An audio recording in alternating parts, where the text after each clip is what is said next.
I am a clock whore.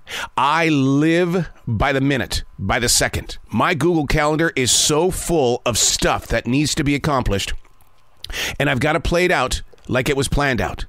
I am a time whore. And what makes me bad to hang around with is the fact that I expect other people to be the same. When they walk in late, my heart sinks. When they come back from a break at work and they're about 7 or 8 minutes late, makes my heart sink. When they spend too much time in the bathroom, oh my God. I'm a time whore. I have to be on time. And please, whatever you do, don't switch things up. That drove me crazy in my terrestrial radio days, especially as a production director, where the advertiser could come in anytime they wanted to. Didn't matter what I was doing or what I planned out. The upper decision makers would always say, dude, expect change. Deal with it, because it doesn't make the rest of us feel good when you can't deal with it. I'm a time whore. I really am. Hey, it's Arrow. This is the Daily Mess, a chronological walkthrough in everyday world. I am a daily writer, the wolf. I stand over here, the silent wolf, and I watch. I listen. I learn by other people's actions and reactions. And I learned how to do that in martial arts. When my Sabadim said, come here. I want you to stand on the edge of the mat. That's your thing today. Stand right here on the edge of the mat. And I want you to do nothing but observe the students. Observe them. Because their mistakes are probably your mistakes. And that's how you become aware of where you're going to step next. This is the Daily Mess. Taking your eye off the clock, does that give you permission to walk into work late? I'm not thinking that's true. Latecomers are weakening the system of flow. It chips away at morale. Within a matter of days or weeks, a one-time strong workforce can be in a place of less effectiveness. When employees aren't held to the highest level of accountability, the quality of workplace collaboration suffers. Latecomers increase the workload for others. Stress levels rise due to the sense of unfairness.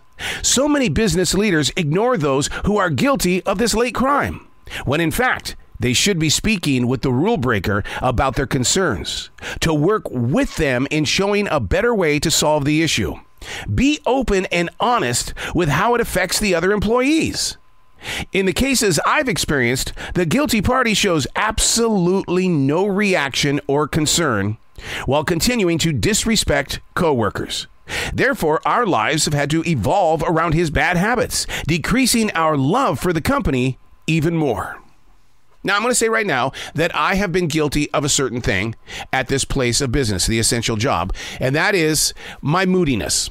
No, I'm not a jerk. No, I'm not that at all. It's getting into a mental state of being there that is very difficult to do. When I walk into the studio, I don't walk in here unless I've had a cup of coffee. So I have to come in here energized to share the journey. But when I walk into the essential job, they're already moving at 175 miles per hour, and I'm only putting around at about 35 miles per hour. So I have sat with my decision makers, and I've said, you've got to give me enough space to where I can catch up to where you guys are. I'll put things back. That's what I'll do. When I first arrive, I'll put things back. But I don't need to be here at 1 o'clock in the afternoon after I've been in the podcast studio all the way up until 12 noon. That only gives me 1 hour of transition time. And I'm not becoming your employee, but I can be a better and greater employee if you just give me some space and time. Having the courage to do that, that's what I want you to put your focus on. To be able to sit down with your decision makers. Don't look at them as being these evil overlords. They're just one of us. They just put their pants on differently than probably what you do. Or they've got the shirt on and they've got the label that says manager. Who cares? They're still human beings, and they too are going through some tough times. Have a conversation. If you've got somebody that's coming into work late, or you're that person, you've got to understand it does affect productivity, and it does interfere with the morale of those that are already there moving at 175 miles per hour. It starts with a conversation. Bring it up. Let it sit there for a little bit. You don't have to have an instant answer. Work it out. That, to me, is what's missing from today's businesses and why so many people are quitting and going to other businesses where they think it's going to be great, and it's the same old crap. Because they're not changing. They want people to change around them. The conversation, let it start with you. I'm Arrow, and that's the Daily Mess.